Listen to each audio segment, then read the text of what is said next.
Hello mga kaay! Merry Christmas! Naisipan ko nga lang magluto ng mega sardines pasta. Yung naumay nga ako sa karne pero hindi ako makamove on sa spaghetti.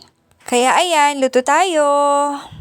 Naglagay nga lang ako ng oil sa mainit na kawali at nga pala, naghiwa na ako ng onion, garlic, and tomato. Lagyan natin yung butter at wait natin itong mag-melt. Siya nga pala, gagamitin ko ay mega sardines in tomato sauce. Any variant of sardines nga pwede nyo gamitin, depends na lang sa taste buds nyo at kung ano yung available sa bahay nyo. Dinurog ko na nga pala to at hindi ko tinanggal yung sauce. Syempre, ang twist natin, haluan natin ng Reno liver spread. At ayan na nga, sa dami ko nang sinabi, melted na yung butter natin. So, lagay na natin yung onion. Yes, first nga yung onion kasi mas madaling maluto yung garlic. So, saute lang natin.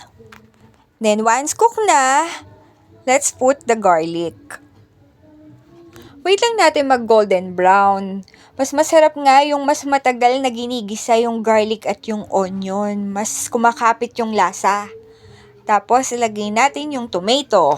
Sautay lang ulit natin hanggang lumambot. Yung kaya na nating durugin yung kamatis. O diba, gigil ako? Yan nga, pag durug na, let's put the sardines. Ihalo lang natin to ng maigi. The more the tomato nga, mas mawawala yung lansa ng sardines. And pag totally mix na sila, ihalo na natin yung Reno. Diba? Kakaiba. First time sa pandinig nyo to, pero magugulat kayo sa lasa nito, promise. Mix it well nga. Dahil sobrang lapot, pwede nyong dagdagan ng konting water. And lastly, pampalasa, if you want some kick of spicy, dagdagan nyo ng chili flakes, 2 teaspoon, or depende sa taste buds nyo.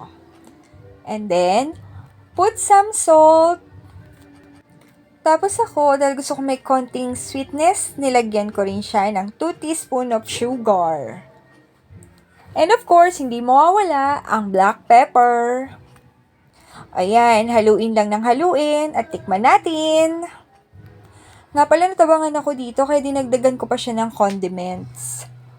Dahil nga luto na ang sauce, ilagay na natin ang noodles. By the way, naluto ko na nga pala yung noodles kanina bago ako nagluto ng sauce. Best serve nga pala with cheese o baliktad pa. And of course, my favorite, basil. O, ayan. Or if you have Parmesan cheese, mas okay din. Masarap din to. Till next time. Bye-bye!